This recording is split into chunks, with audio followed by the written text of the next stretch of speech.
Hello everyone, क्या हाल है आप लोग के? कैसे हो बच्चा लोग? तो जैसा जैसा जैसा बच्चे आपको प्रॉमिस किया था, we are here with our one shot series of are all the major chapters. और आज मैं लेके आया हूं आप लोगों के लिए one shot of our favourite chapter, chapter number 2। ये चैप्टर सर हमारा फेवरेट क्यों है? क्योंकि ये बड़े चैप्टर्स मार्क्स वाइज, ठीक है, मार्क्स वाइज बड़े चैप्टर्स में से सबसे छोटा, सबसे प्यारा, सबसे इजीएस्ट चैप्टर है। तो बेटा मार्क्स वाइज ये है हमारा 8 से 12 मार्क्स का, ठीक है। और ये हर बच्चा जो CA inter auditing and ethics का पेपर दे रहा है, बेटा सुनो, तुम सभी के लिए कह रहा हूं, इस चैप्टर में अपना एक नंबर भी नहीं जाना चाहिए। इस चैप्टर को तो एकदम रगड़ दो भाई, क्योंकि इससे इजी 8 से 12 मार्क्स कुछ हो नहीं सकते, ठीक है। तो स्वागत है आप सभी का हमारे द्रोड़ा सीरीज में, जहां पे आज चल रहा है chapter number 2, audit strategy, audit planning and audit programme. समझो, सारे इंपॉर्टेंट जो कॉन्सेप्ट्स है सब वन शॉट में आ जाएगा, आपका क्विक रिवीजन हो जाएगा। लेकिन समझना बच्चे कि वन शॉट रिवीजन के लिए है। क्या तुम पहली बार यहां पे बैठ रहे हो और तुम्हें लग रहा है कि हाँ मैं ये पूरा चैप्टर यहीं से कर लूं? गलत बात है बच्चे। अगर ऐसा ही होता तो रेगुलर बैचेस की जरूरत ही क्या होती? समझते हो ना ये? तो पहली बार अगर कोई पढ़ रहा है, नो बेटा, नॉट फॉर यू। लेकिन जो हमारे बच्चे अभी एग्जाम्स के लिए तैयारियां कर रहे हैं, तुम्हारा एक बार पढ़ चुके हो ना, बढ़िया से रिवीजन हो जाएगा। टाइम नहीं वेस्ट करते हैं, जल्दी जल्दी वन शॉट निपटाते हैं, क्योंकि ये तो बहुत छोटा होना चाहिए। आज हमारे पास बाप chapters, chapter 3, chapter 4, chapter 5, chapter 9, बाप लेवल के चैप्टर बचे हैं। उनका वन शॉट थोड़ा बड़ा भी होगा, ऑफ कोर्स बड़ा होगा, लेकिन इसका तो छोटा हो सकता है ना, क्यूटी सा हो सकता है ना, है ना? तो आइए स्टार्ट करते हैं। तो एवरीवन, ऑडिटर की responsibility to plan and audit of financial statement, ये बात कही है हमारे ऐसे 300 ने कि ऑडिटर तेरी जिम्मेदारी है कि तू ऑडिट प्लान करेगा। मतलब इससे क्या समझ में आता है? मैनेजमेंट की जिम्मेदारी नहीं है, और तुम ये जिम्मेदारी कभी मैनेजमेंट को देना भी मत। इवन इफ वो तुमसे ज्यादा होशियार तुम्हें लगे, वो बड़ा चार्टर्ड अकाउंटेंट वहां पे बैठा हुआ है, तो भी तुम ये कभी भी मैनेजमेंट को नहीं दोगे। तो ऐसे 300 कह रहा है planning and audit of financial statement deals with auditor की ही सर रिस्पॉन्सिबिलिटी है कि वो ही प्लान करेगा एक audit of financial statement. Objective क्या है तुम लोग को पता है कि हर ऐसे का बेटा कोई ना कोई ऑब्जेक्टिव होता है, ठीक है। ऐसे 300 का ऑब्जेक्टिव क्या है? यहां पे ऑब्जेक्टिव है ऑडिटर का कि ऑडिटर प्लान करेगा ऑडिट को, that it will be performed in an effective manner में ऑडिट हमारी परफॉर्म हो सके, ऑडिटर ये बात करेगा। एमसीक्यू के लिए कुछ आया तो आया, नहीं तो यहां पे आपके एग्जाम के लिए कुछ ऐसा नहीं है। इसके बाद क्यों प्लानिंग नेसेसरी है? कोई फायदे होते हैं क्या प्लानिंग के? एग्जाम के लिए एक वेरी इंपॉर्टेंट, देखो बेटा इस चैप्टर में जो टॉपिक्स है लिमिटेड टॉपिक्स है, और सारों पे एग्जाम में क्वेश्चन एक तरीके से आया हुआ है। जी हां, ये भी क्वेश्चन एग्जाम में आया हुआ है, जिसका आंसर इतना जो यहां पे डब्बों में मैंने डाला है इतना सफिशिएंट है। तुम लोग को नोट्स कहां पे मिलेंगे तुम लोग को पता है, ठीक है। वहां से डाउनलोड कर लो, एक क्विक रिवीजन, एक क्विक रिकॉल कर लो। उसका मतलब है जो मैं यहां पे वेरी इंपॉर्टेंट बोल रहा हूं वो तो तुमको कंठस्थ होने चाहिए, एकदम अच्छे से आने चाहिए। कि अगर आप प्लानिंग करते हो उसका क्या फायदा होगा सर? ये तो हमारे एग्जाम के लिए भी हो गया कि सर मैं अगर प्लान करके पढ़ाई करूंगा तो क्या फायदा होगा। वैसे ही ऑडिटर प्लान करके अगर ऑडिट करेगा तो उसका क्या फायदा होगा बच्चे? फायदा होगा helping the auditor to devote appropriate attention important area पे। बकवास जगह हमारा अटेंशन नहीं जाए, जो जो इंपॉर्टेंट चीजें हैं उस पे एप्रोप्रिएट अटेंशन जाए। हेल्पिंग ऑडिटर टू आइडेंटिफाई और resolve potential problem timely basis पे आइडेंटिफाई रिजॉल्व कर सको। तीसरा, helping properly organise and manage, helping properly organise manage the audit engagement, so ये एफ एंड एफ तरीके से चले, ठीक है। तो ये कैसे चले बेटा? ये एफ एंड एफ तरीके से हमारा चले। एक सेकेंड, नेक्स्ट बच्चे अपन इसमें देख लेते हैं कि नेक्स्ट है कि assisting in selection of engagement team member जिनमें एप्रोप्रिएट कैपेबिलिटी एंड कॉम्पिटेंस है, ठीक है। तो अभी तक पहले जब भी याद करने की कोशिश करो, याद बेटा हमेशा कैसे करोगे? पहले 3 याद करो, फिर एक्स्ट्रा 2 याद करो। मैं लेके आपके लिए ज्यादा आया हूं क्योंकि एग्जाम में पता नहीं है ना कि आपको कौन सा पॉइंट याद आएगा। तो पहले 3 याद करना, जैसे एप्रोप्रिएट अटेंशन, इंपॉर्टेंट एरिया। पूरा पूरा करने की जरूरत नहीं है। हेल्पिंग द ऑडिटर, ये सब तो तुम अपने आप जोड़ लोगे ना। तो एप्रोप्रिएट अटेंशन इंपॉर्टेंट एरिया पे, identify resolve potential problem timely basis पे, organise manage audit engagement F and F manner के अंदर, selection of engagement team member जिनमें कैपेबिलिटी और कॉम्पिटेंस है, facilitating direction, supervision and review of team members work, and assisting in coordination of work by others such as expert. कोई 5 जो तुमको बहुत easy लगे, ये हमारे जो है ये बेनिफिट्स है प्लानिंग के, कि अगर आप प्लान करते हो ऑडिट को, तो आपको क्या क्या फायदे मिलने वाले हैं। क्लियर है? ये पहला और इंपॉर्टेंट। एडिक्वेट प्लानिंग क्या होगा अगर आपने प्लान किया? ये एमसीक्यू बन सकता है बेटा। देखो मैं सारी वो इंपॉर्टेंट चीज लेके आया हूं तुम लोग के लिए यहां पे, कि एमसीक्यू बन जाएगा यहां पे, जनरल एमसीक्यू वगैरह, कि अगर आपने एडिक्वेट प्लानिंग की तो आपका ऑडिट रिस्क है ना वो रिड्यूस हो जाएगा। जीरो तो होता नहीं है, रिड्यूस, लेकिन रिड्यूस कहां तक? एक्सेप्टेबल लो लेवल तक। इतना लो लेवल जहां पे आपका रिस्क, जो गलत ओपिनियन देने का, अपना ऑडिट का रिस्क क्या होता है कि ऑडिटर ने गलत ओपिनियन दे दी, इनएप्रोप्रिएट, इस बात का रिस्क रिड्यूस हो जाएगा। तो एमसीक्यू के लिए ये चीज हो गई है। यहां पे हमने 2 चीज, एक बड़ा 5 नंबर का सवाल, एक एमसीक्यू की चीज देख ली। क्लियर है? आ जाइए फिर वापस से। नेचर ऑफ ऑडिट प्लानिंग एक कंटिन्यूअस और आइटरेटिव प्रोसेस है। कंटिन्यूअस और आइटरेटिव से क्या समझ में आया? सर एक में बदलाव तो दूसरे में बदलाव होता ही रहेगा, ये चलता जाएगा। जब तक हमारी ऑडिट चलती जाए तब तक ये चीज, ये प्लानिंग जो है ना, ये चलती ही जाएगी। क्यों? बिजनेस है बच्चे, बिजनेस डायनामिक होता है नेचर, बिजनेस स्टडी में अपन ने पढ़ा था। ठीक है? तो जब बिजनेस हमारा कीप्स ऑन चेंजिंग, तो उसकी प्लानिंग भी कीप्स ऑन चेंजिंग, है ना। लेकिन एग्जाम के लिए इसमें एक छुपा हुआ क्वेश्चन है कि सर ये सारे काम करने से पहले, ठीक है, रिस्क असेसमेंट प्रोसीजर्स करने से पहले हमें कुछ काम करने होते हैं। वो क्या होता है? ये छुपा हुआ क्वेश्चन कि sir before risk assessment procedure हमें क्या काम करने पड़ते हैं? सर हमें analytical procedure to be applied as risk assessment procedure ढूंढने होते हैं। मैं कौन सा एनालिटिकल प्रोसीजर करूंगा? मैं रीजनेबलनेस टेस्ट करूंगा, मैं स्ट्रक्चरल मॉडलिंग करूंगा, मैं ट्रेंड करूंगा, मैं रेशियो एनालिसिस, मैं क्या करूंगा? कौन सा एनालिटिकल प्रोसीजर जिसको मैं risk assessment, sir risk assessment में तो ये नहीं होते, ये तो एसएपी में होते हैं। रिस्क असेसमेंट वाले कौन से हुए? रिस्क में अपने हो गए वो mean, mode, median, quartile deviation, ये सारी चीजें जो स्टैटिस्टिक्स वाले थे। कौन सा एनालिटिकल प्रोसीजर आप यूज करोगे एज रिस्क असेसमेंट प्रोसीजर? और इसी में अदर भी होता है, एक अदर रिस्क असेसमेंट प्रोसीजर भी होता है। फिर आप दूसरा काम क्या करोगे? एक जनरल अंडरस्टैंडिंग ले लोगे एंटिटी के लीगल एंड रेगुलेटरी फ्रेमवर्क की। आप डिटरमाइन करोगे मटीरियलिटी, उसके अलावा performance of other risk assessment procedure आप करने वाले हो। क्या आपको एक्सपर्ट्स की जरूरत पड़ेगी या नहीं?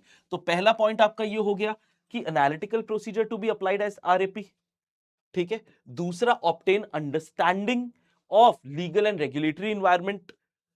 तीसरा, डिटर्मिनेशन ऑफ मटीरियलिटी। चौथा आपके लिए, ये चौथा इसको कर लो, ठीक है, इन्वॉल्वमेंट ऑफ एक्सपर्ट। एंड पांचवा, ये आपका पांचवा हो गया बेटा, परफॉर्मिंग अदर आरएपी। ठीक है? ये एक इंपॉर्टेंट क्वेश्चन है, ये इंपॉर्टेंट क्वेश्चन में है, तो इसको प्लीज जरूर लिख लेना। ठीक है?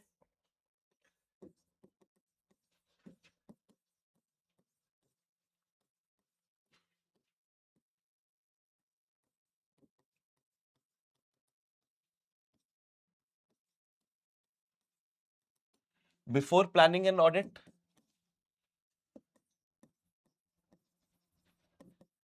और मैं आपको बताऊं काफी समय बीत गया है कि इस पे सवाल नहीं आया, आ सकता है, तो ये बुरी तरीके से तुमको याद कर लेना है।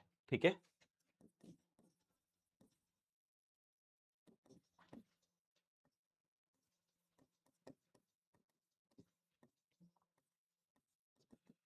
पहला पॉइंट मैं हमेशा ये याद करता हूं कि एनालिटिकल प्रोसीजर जो आपको रिस्क असेसमेंट प्रोसीजर से लगाना है, और सेकंड मैं इनफैक्ट आखिरी पॉइंट याद करता हूं, अदर।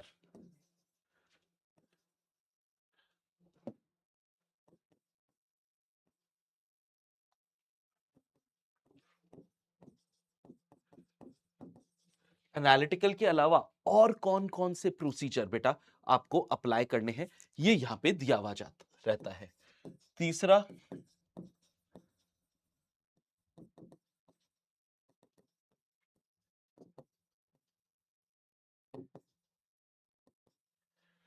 Determination of materiality.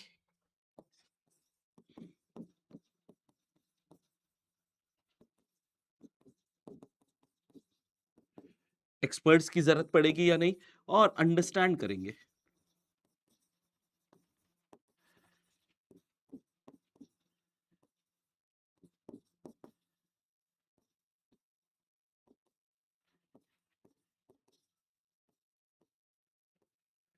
ये एक गट फीलिंग वाली भी चीज है, और गट फीलिंग होनी हो, ये तुम लोगों को बहुत अच्छे से आना चाहिए। ठीक है, मेरे से पढ़े हुए हो बच्चे, तो आप लोग को ये बात आती हुई होगी कि अपन ने इसको वेरी इंपॉर्टेंट में भी लिखा है। दूसरा इसमें क्या है कि सर जो अपनी प्लानिंग है वो एक कंटिन्यूअस प्रोसेस है, ये डिस्क्रीट फेज नहीं है ऑडिट का, ये कंटिन्यूअल है। और आइटरेटिव, आइटरेटिव का मतलब क्या होता है? आइटरेटिव का रिपीटेटिव। ठीक है, रिपीट होता जाता है। पिछली ऑडिट खत्म होते ही, ठीक है, नई ऑडिट की प्लानिंग चालू हो जाती है। और ये प्लानिंग कब तक चालू ही रहती है?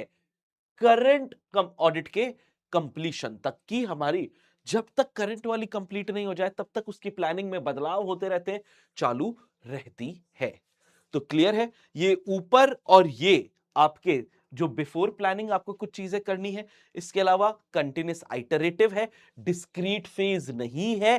पिछला ऑडिट खत्म होगा से लेके करंट ऑडिट के खत्म होने तक ये हमेशा कंटिन्यूस ये प्लानिंग चालू रहती है। चलो, वेरी इंपॉर्टेंट में आता है बेटा, वेरी इंपॉर्टेंट में ये समझने के लिए आता है कि हमारे प्लानिंग, अगर आपको पता है, मुझे पता है कि अपने को प्लानिंग करनी है, तो प्लानिंग में सर क्या क्या चीजें चेक करें, एलिमेंट्स ऑफ प्लानिंग क्या है? तो देखो, प्लानिंग को के एलिमेंट्स को दो तरीके से कैटेगराइज किया जा सकता है। एक तो प्रिलिमिनरी एंगेजमेंट एक्टिविटीज, और एक प्लानिंग एक्टिविटी। आपको आईसीआई में इनके बारे में काफी सारा दिया हुआ है, लेकिन अगर आपको चैप्टर 11 आता है तो ये प्रिलिमिनरी एंगेजमेंट एक्टिविटी तो बहुत इजी लगेगा, क्योंकि चैप्टर 11 की चीजें इसमें दी हुई है। चैप्टर 11 में अपन ने पढ़ा था कि सर आपके प्रिलिमिनरी एंगेजमेंट एक्टिविटी में क्या होता है? Acceptance and continuance of client relationship and, ठीक है, आप क्लाइंट के बारे में जानकारियां लेते हो, उसके की मैनेजमेंट कौन है, की के एमपीज कौन है, टीसीडब्ल्यूजी कौन है, ठीक है, प्रमोटर्स वगैरह कौन है, आप इसके लिए वो क्या क्रिमिनल एक्टिविटीज में इन्वॉल्व है, मनी लॉन्ड्रिंग में इन्वॉल्व है। ठीक है, ये सारी चीजें आप लोग एक्सेप्टेंस कंटिनेंस में उनकी इंटेग्रिटी के बारे में जानते हो। दूसरी चीज आप प्रिलिमिनरी के अंदर क्या जानते हो? आप देखते हो कि भाई इनका क्या, मैं ऑडिट को अगर एक्सेप्ट किया तो एथिकल रिक्वायरमेंट्स को फुलफिल कर पाऊंगा। Ethical requirement, integrity, objectivity, professional competence, due care, confidentiality and professional behaviour को क्या मैं फुलफिल कर पाऊंगा? अगर कर पाऊंगा मुझे एक्सेप्ट करना चाहिए, मैं इंडिपेंडेंट रह पाऊंगा, मैं मुझे एक्सेप्ट करना चाहिए। थ्रेट्स क्या क्या है? क्या मैं थ्रेट्स से सेफगार्डिंग कर पाऊंगा? नहीं तो मुझे छोड़नी पड़ जाएगी। ये सेकंड पॉइंट। तीसरा, वही चैप्टर 11 वाला इंगेजमेंट लेटर बनाना पड़ेगा, उसके अंदर जो चीजें हैं। और ये पहला एलिमेंट जब हो गया तो इसके बाद मैं करूंगा प्लानिंग, जिसमें मैं डेवलप करूंगा एक ऑडिट के प्लान को, और मैं क्या करूंगा, ओवरऑल ऑडिट स्ट्रेटेजी बनाऊंगा, ऑडिट प्लान। पहले अपन इस चीज को देख लेते हैं, फिर वापस से प्रीवियस स्लाइड पे जाएंगे। प्रिलिमिनरी एंगेजमेंट एक्टिविटी में मैंने आपको बता दिया कि क्या क्या काम करने होते हैं। ऑडिटर कंसिडर करता है रिलेशनशिप विद द क्लाइंट, क्या मैं कंटिन्यू करूं, या अगर नया है तो मैं एक्सेप्ट करूं, whether ethical requirement to continue to become compliant. सबसे पहला इसमें क्या है? Acceptance and continuance of client relationship, कि क्या अप्रोप्रिएट रहेगा कि अगर मैं इस ऑडिट को एक्सेप्ट करूं, consider integrity of the owner, team competence, communicate with predecessor auditor. फिर मैं एथिकल रिक्वायरमेंट्स को चेक करूंगा।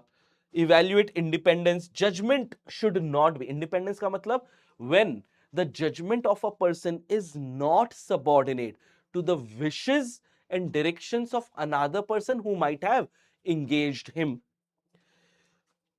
इसके बाद हम अंडरस्टैंड करेंगे टर्म्स ऑफ एंगेजमेंट, जैसे एंगेजमेंट लेटर बना के करेंगे। परफॉर्मिंग प्रिलिमिनरी एक्टिविटीज असिस्ट करता है ऑडिटर को इन आइडेंटिफाइंग वो वाले इवेंट जो अफेक्ट कर सकते हैं ऑडिटर की ability to perform an engagement. तो प्रिलिमिनरी में बेटा जो 3 काम है, ये 3 काम मैं आपको नेक्स्ट पेज पे दे दिया। ठीक है, प्रिलिमिनरी के तीनों काम जो है ये आपको इतना सा रीड कर लेना, अगर आ गया तो इतना ही बहुत होता है। प्रिलिमिनरी के बाद हमारे क्या है, हमारे है प्लानिंग एक्टिविटी। प्लानिंग एक्टिविटी में 2 काम करते हैं। पहला काम क्या करते हैं, ओवरऑल ऑडिट की स्ट्रैटेजी बनाते हैं, और दूसरा काम क्या करते हैं,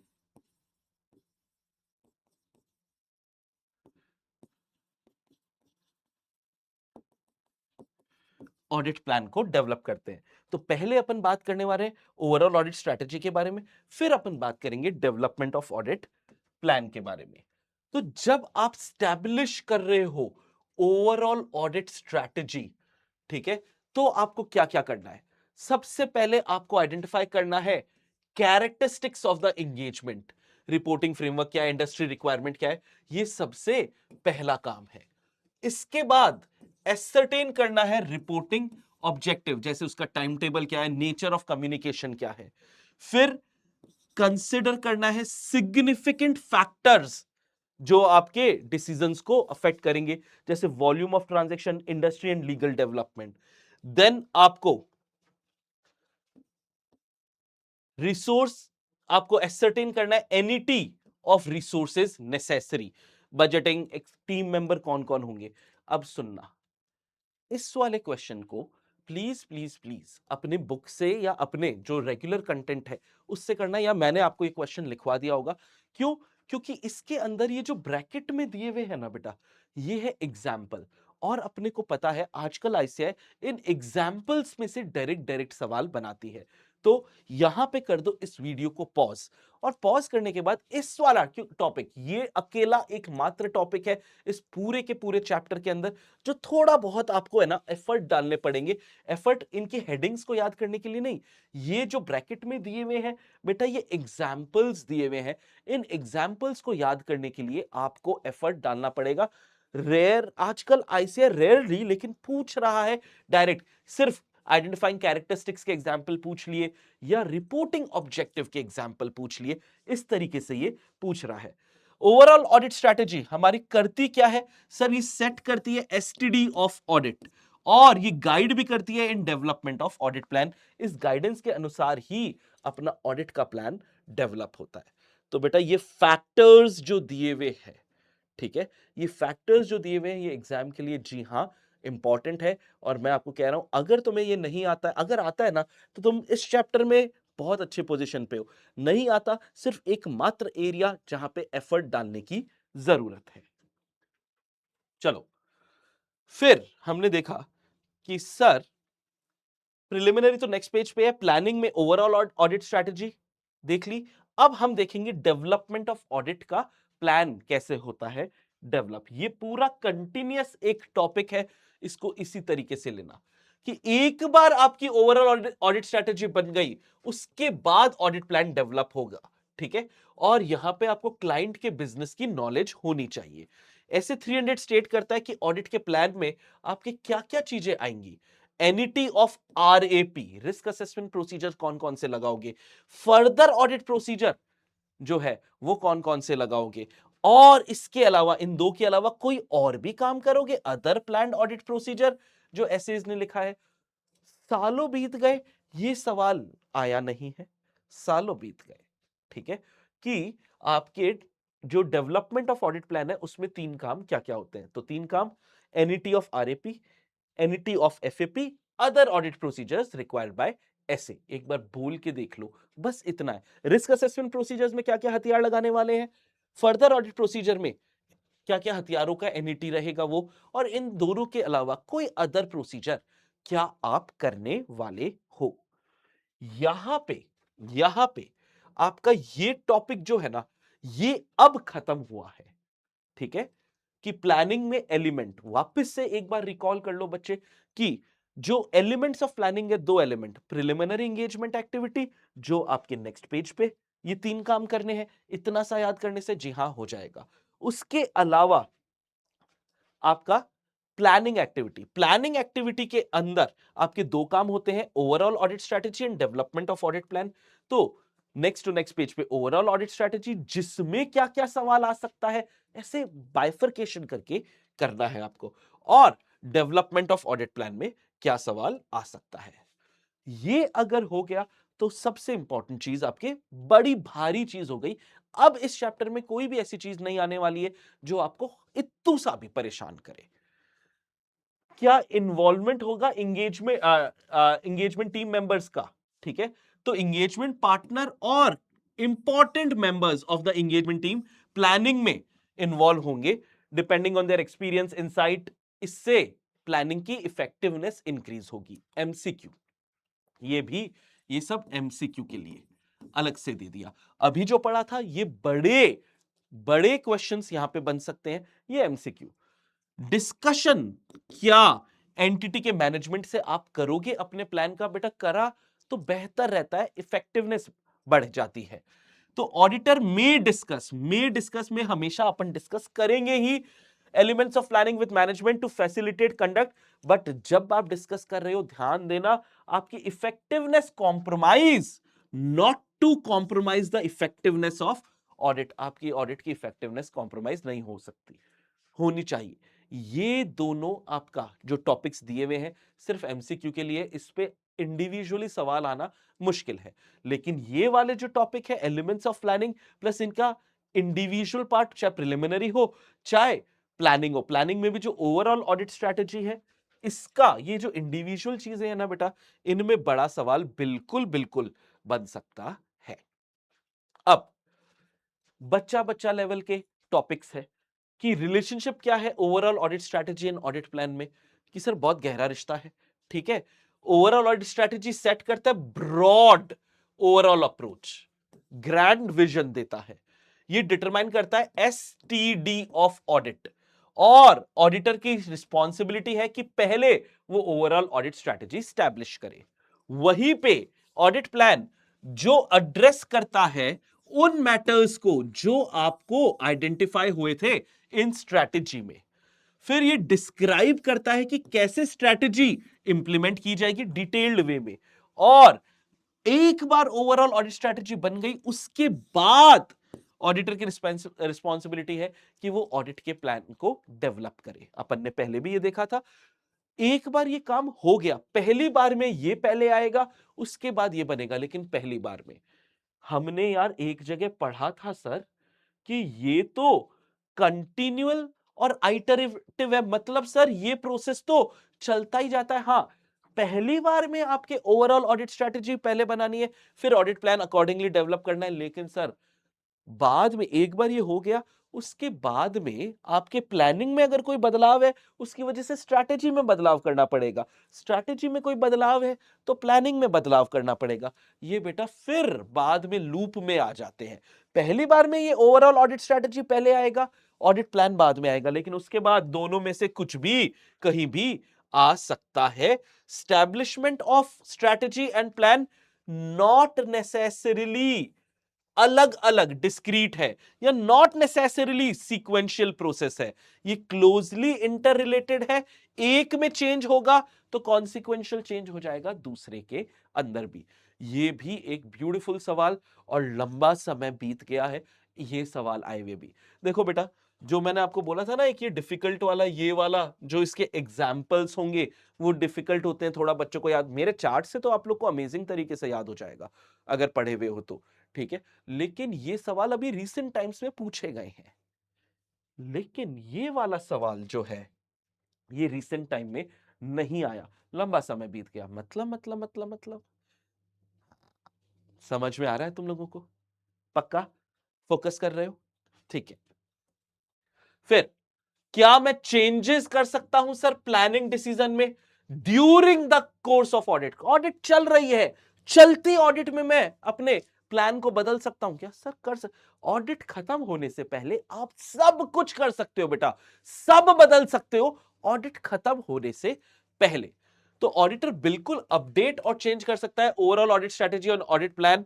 ठीक है, क्यों कर सकता है, कारण क्या है, ये फिर एक क्वेश्चन बन सकता है कि आप क्यों अपने overall audit strategy audit plan में बदलाव कर रहे हो? सर हो सकता है कोई अनएक्सपेक्टेड इवेंट हो गया, या मेरे कंडीशंस जो थे ऑडिट के जो पहले थे वो अब वैसे कंडीशंस नहीं रहे, परिस्थितियां बदल गई, या एक ऑडिट एविडेंस जो मुझे मिला वो दूसरे जितने ऑडिट एविडेंस है, प्रीवियस इंफॉर्मेशन है, सबसे अलग जा रहा है, सबको तोड़ रहा है, सबको कॉन्ट्राडिक्ट कर रहा है। ठीक है, detailed checking contradicts test of internal control. तो आप इन 3 कारणों की वजह से, ठीक है, ये क्या है, ये रीजंस है, रीजंस है कि अगर आपको चेंज करना है तो ये चेंज क्यों कर रहे हो? Unexpected event, change in conditions and audit evidences contradicts other audit evidence, other information. अगर आप बदलाव कर रहे हो तो बदलाव क्या कर रहे हो? आपके फर्दर ऑडिट प्रोसीजर्स का नेचर, एक्सटेंट, टाइमिंग। ठीक है, आप बिल्कुल उसको बदलाव कर रहे हो बेस्ड ऑन कि जो आपका आरएपी में बदलाव हुआ, अकॉर्डिंगली आपके एफएपी में चेंजेस हुए। नेक्स्ट क्या आया? प्लानिंग द, अब आइडियली आईसीआई ने यहां पे क्या नहीं लिखा? डायरेक्शन। कंटेंट में उसने डायरेक्शन दिया है, planning the direction, supervision and review of the engagement team member. तो auditor nature, extent, timing, NET decide करेगा कि कितना उसको डायरेक्शन देना है, कितना सुपरविजन देना है और कितना रिव्यू करना है अपने टीम मेंबर्स के काम को।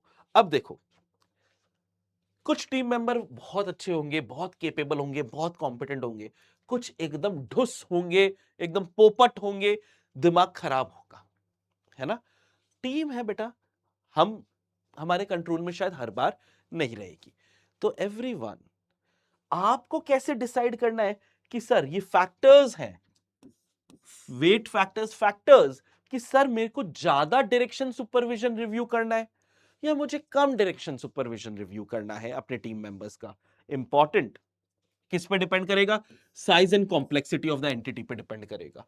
जितनी बड़ी साइज शायद मुझे ज्यादा डीएसआर करना पड़े, जितनी छोटी साइज शायद कम करना पड़े। Area of audit, sir statutory audit है, शायद थोड़ा कम डीएसआर से चल जाएगा।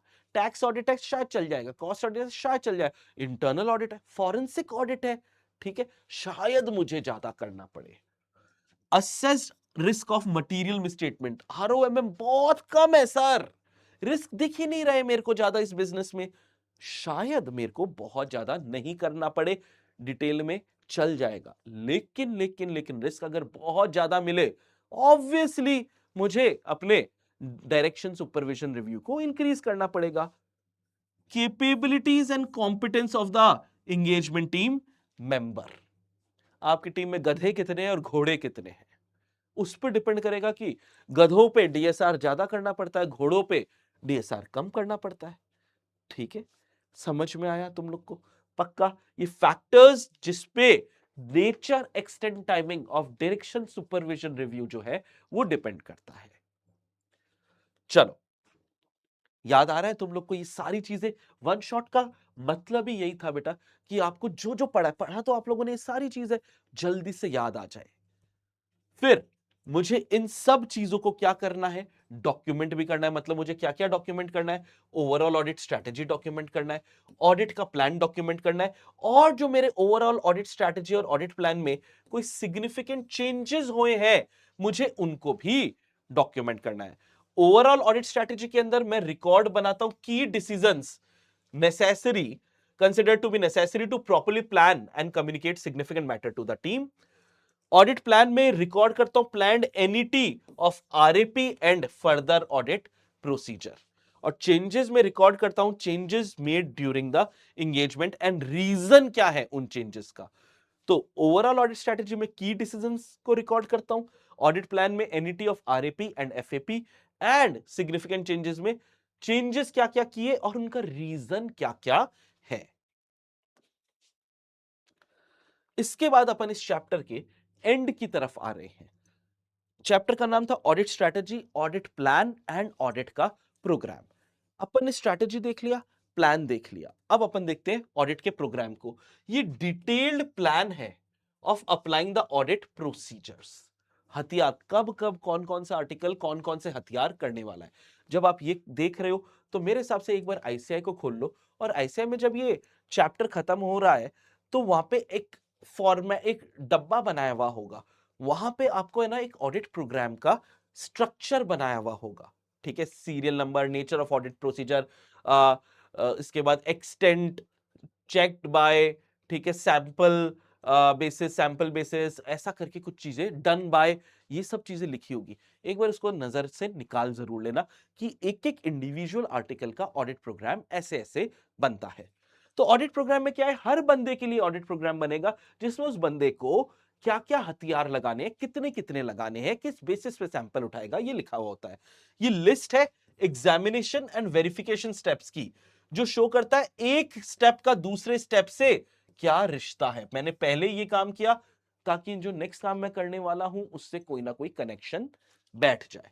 ठीक है जी हाँ, एक तरीके से ये क्या है, टू डू लिस्ट है तेरी, कि तू जब ऑडिट करने जाएगा सबसे पहले तो ये चेक करेगा सेल्स में, उसके बाद तो ये चेक करेगा, फिर ये series of verification procedure applied to financial statement to obtain sufficient evidence. लेकिन इवॉल्विंग वन ऑडिट प्रोग्राम, हर बिजनेस के लिए सेम ऑडिट प्रोग्राम बनाना बेटा संभव नहीं है। हर बिजनेस के लिए आपको सेम ऑडिट प्रोग्राम नहीं बनाना है, आपको उसमें बदलाव करते रहने हैं। जी हां, एक स्टैंडर्ड ऑडिट प्रोग्राम हो सकता है। स्टैंडर्ड ऑडिट प्रोग्राम यानी स्ट्रक्चर सेम हो सकता है सर, लेकिन उसके अंदर का कंटेंट तो चेंज करोगे ना। तो evolving one audit programme applicable to all businesses, जी हां, ये प्रैक्टिकेबल नहीं है, क्योंकि बिजनेसेस में वेरिएशन होते हैं, साइज, कॉम्पोजिशन, इंटरनल कंट्रोल का। तो सेम ऑडिट प्रोग्राम हर एंटिटी के लिए नहीं। आप एक स्टैंडर्ड ऑडिट प्रोग्राम बना सकते हो, स्ट्रक्चर सेम रख सकते हो, कंटेंट तो चेंज करना पड़ेगा बेटा। फिर एक बहुत ही मजेदार इंपॉर्टेंट टॉपिक, कि अब आपको जब ऑडिट का प्रोग्राम का क्या करना है बच्चे, कंस्ट्रक्शन करना है ऑडिट के प्रोग्राम का। तो कंस्ट्रक्टिंग एन ऑडिट प्रोग्राम, ये ध्यान देना कि stay with in scope and limitation of the assignment, very important में। लेकिन हाँ, एग्जाम्स में अभी शायद एक दो अटेम्प्ट पहले आ चुका है, लेकिन फिर आने की संभावना है, क्योंकि चैप्टर 2 के अंदर टॉपिक्स बहुत लिमिटेड है। बहुत ज्यादा टॉपिक्स नहीं है बच्चे, टॉपिक्स बहुत लिमिटेड है। इनफैक्ट मेजर सारे के सारे टॉपिक्स आप लोगों ने यहां पे देख लिए। जब भी आप कंस्ट्रक्ट करोगे ऑडिट प्रोग्राम, तो stay with in the scope and limitation of the assignment. Prepare करोगे रिटर्न प्रोग्राम, ठीक है, वर्बल कभी भी नहीं होना चाहिए। आप डिटरमाइन करोगे, आप खुद बता दोगे कि बेस्ट एविडेंस कौन सा है, आइडेंटिफाई करोगे, अपने आर्टिकल को बता दोगे कि मेरे इस काम के लिए ये वाला एविडेंस एकदम बेस्ट है। अप्लाई सिर्फ यूजफुल स्टेप एंड प्रोसीजर करोगे ताकि टाइम वेस्ट ना हो। इंक्लूड करोगे ऑडिट के ऑब्जेक्टिव सफिशिएंट डिटेल्स में, आप बताओगे ताकि आर्टिकल कंफ्यूज ना हो। एंड कंसिडर करोगे पॉसिबिलिटी ऑफ एरर और कोऑर्डिनेटेड रिलेटेड आइटम्स को आप करने वाले हो। 5 ही याद करना, आखिरी वाला छोड़ देना। मैंने भी आप लोग को जब लिखवाया वो 5 को लिखवाया है, ये 5 कंस्ट्रक्शन में है। लेकिन इनके साथ साथ आपको आईसीआई ने ना ये 2 टॉपिक और दिए हैं।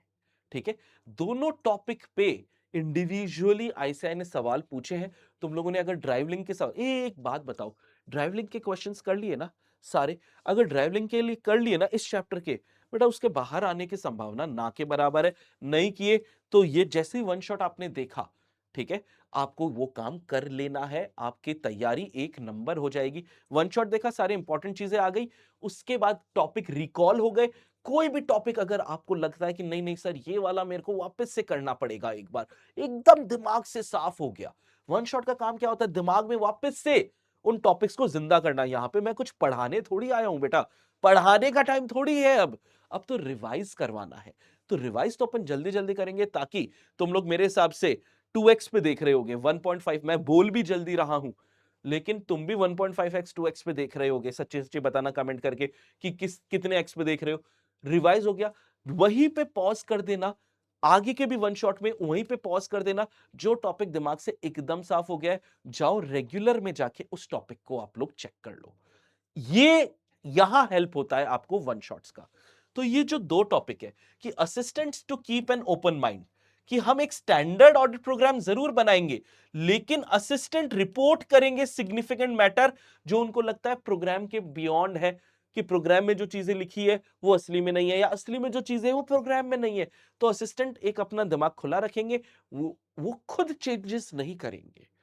जो भी उनको गड़बड़ी दिख रही है प्रोग्राम के अंदर, ये बॉस को बताएंगे और बॉसेस उसमें चेंजेस करेंगे। जब तक बॉस ने चेंज नहीं कर दिया, तब तक आप बिल्कुल भी चेंज नहीं कर सकते। इस बात का ध्यान रखना। आपके बॉसेस की भी जिम्मेदारी है कि वो ऑडिट प्रोग्राम को पीरियोडिकली रिव्यू करते जाएं। ऐसा नहीं है कि एक बार एक प्रोग्राम बना दिया बस अब ये ही फॉलो होगा। नहीं नहीं नहीं नहीं, बिल्कुल जरूरत नहीं है इस चीज की। तो बॉसेस को अपनी एडिक्वेसी चेक करनी है ऑडिट प्रोग्राम की, कि कहीं आपकी ऑडिट पुराने ऑब्सलीट प्रोग्राम के बेसिस पे तो नहीं हो रही। अगर ऑब्सलीट प्रोग्राम के बेसिस पे ऑडिट करा दी, पुराने जमाने के प्रोग्राम पे ऑडिट करा दी, तो बेटा आपके बॉसेस को लीगल कॉन्सिक्वेंसेस है। तो ये पीरियोडिक रिव्यू करने की जिम्मेदारी, ठीक है, रिस्पॉन्सिबिलिटी ऑफ बॉस, बॉस यानी सीए जो एंगेजमेंट पार्टनर है, और ये असिस्टेंट्स, ये किसकी रिस्पॉन्सिबिलिटी?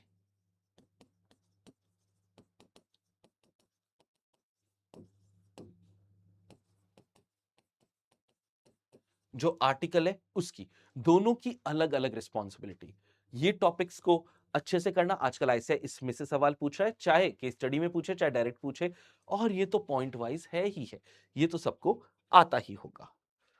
मेरे हिसाब से audit program design to provide audit evidence. Obviously audit program के अंदर हम क्या लिख रहे हैं सर?